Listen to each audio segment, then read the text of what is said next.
today, you don't have to be an expert in climate change to see that we have extreme weather conditions which are doing a lot of harm to all people all around the globe.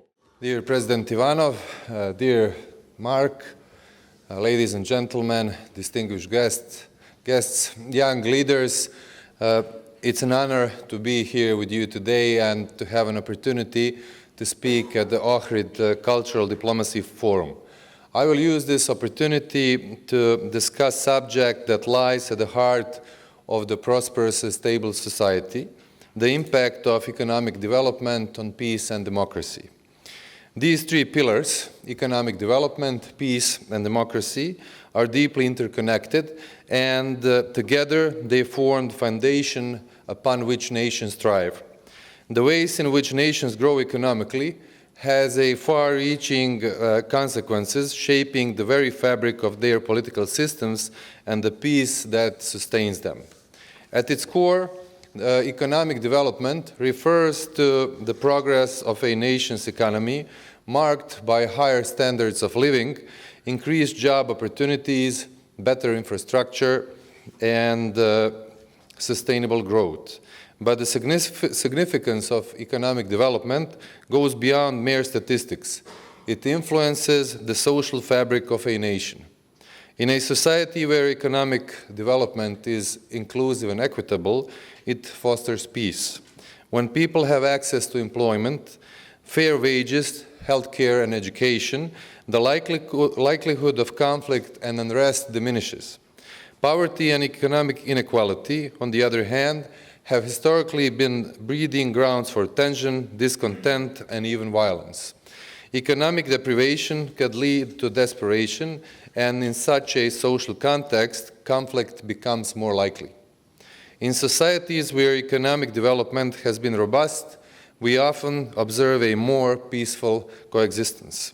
Countries that have invested in education, healthcare, and poverty reduction programs have managed to reduce crimes, social unrest, and radicalization. By addressing the root causes of violence and conflict, inequality, unemployment, and lack of opportunity, economic development becomes a powerful tool for maintaining peace. Economic development not only influences peace, but also plays a crucial role in fostering democracy. History has shown us that thriving economies often give rise to more robust democratic institutions. Why is that the case? Because when people's basic needs are met, they demand more from their governments. Democracy thrives when people have stake in their nation's future. Economic development creates the conditions for such engagement by cultivating informed and empowered citizenship. When individuals have access to economic resources, they are more likely to participate in democratic processes, demand accountability from their leaders, and engage in civic life. A prosperous economy empowers people to make informed choices, not just about their personal lives, but also about their political leaders. It allows citizens to hold governments accountable and challenge corruption, ensuring that democracy remains vibrant and functional. Conversely, economic hardship can undermine democratic values. In times of severe economic crisis, citizens may lose faith in democratic institutions, leading to the rise of populism and authoritarianism. A stable and growing economy also supports democratic institutions by providing resources necessary for effective governments and improving living standards for its citizens. Governments with strong economies can provide better public services, support rule of law, and uphold individual rights and freedoms. These, in turn, reinforce democracy, as citizens see their government as a legitimate and responsive force working for their well-being. On the other hand, economic decline can erode both peace and democracy. In times of financial crisis and prolonged recessions, governments can become susceptible to corruption and authoritarian tendencies. The desperation caused by economic hardship can lead to a rise in populism, extremism, and erosion of democratic norms, as seen in various parts of the world today. When citizens lose faith in their government's ability to provide for them, they may turn to leaders who promise quick fixes, often at the expense of democratic principles. In these environments, societies become unstable and prone to rising tensions, and the rule of law becomes vulnerable to manipulation. Peace, democracy, and economic development are not an isolated phenomena. They reinforce each other in symbiotic relationship.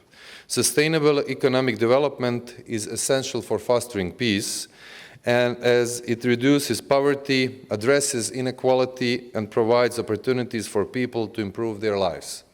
Likewise, democracy thrives in environments where economic development empowers citizens to demand accountability and transparency from their leaders.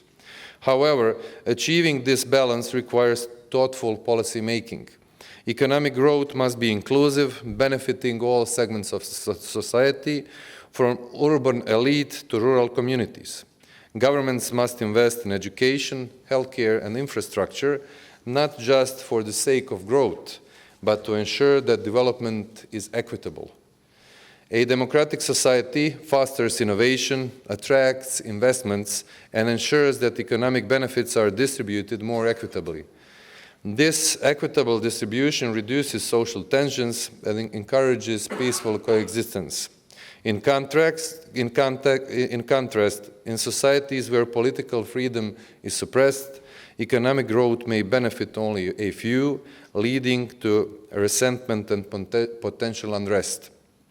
Moreover, democracy ensures that economic policies reflect the will of the people. When governments are accountable to their citizens, they are more likely to prioritize policies that promote long-term economic stabilities over short-term gains. This encourages sustainable development, which is crucial for lasting peace. Instead of conclusions, I decided to raise a couple of questions regarding economic development.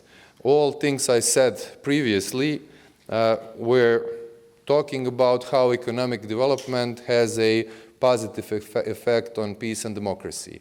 And I wanted to ask all of you, maybe for further discussion, what is the relationship between economic development and demographic challenges that whole Europe is facing?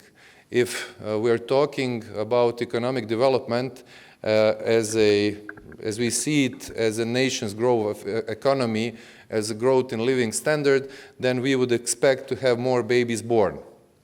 Or we have the situation the other way around. Europe is getting much older and less babies are being born in Europe. So maybe economic development does not have such a good influence on demographic challenges, or maybe I'm wrong. What about economic development and migration challenges? As countries are becoming more developed, if they have higher economic growth, they have better living standard, they attract people from other countries to go to work to those countries. How does that affect economic development of countries from which people are migrating? What about pressure on infrastructure when you look at those countries or cities when people move from rural areas to urban areas? Whether the uncontrolled influx of migrants can cause a situation when you have a